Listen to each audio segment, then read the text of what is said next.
presentar-la, com us vaig dir la setmana anterior, parlarem del cava. En aquests moments presentarem una bodega, que són bodegues Llopart, la qual tenen diferents varietats. Trobareu el Llopart Imperial, que seria un gran reserva, un Llopart, que seria un Brut Nature, un Llopart Integral, que és un cava sense cap tipus de sucre afegit, que és molt sec, un Llopart, que seria el Leopardi, que seria la gamma una miqueta més afrancesada, que porta agua de Chardonnay, un Microcosmos, que seria un Llopart fet amb Pinot Noir, rosat. També podem fer, avui en dia hi ha Pinots Noirs blancs.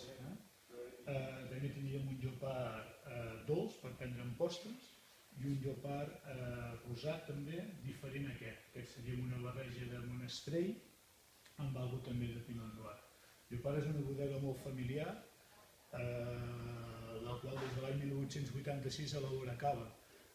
Té la gran sort d'estar ubicada a les seves vinyes en una zona dels Subirats, que està a més de 800 metres d'altitud, i és una zona on realment el que és el raïm parellada, que és el que li dona l'elegància, entre cometes, al cava, és de màxima qualitat.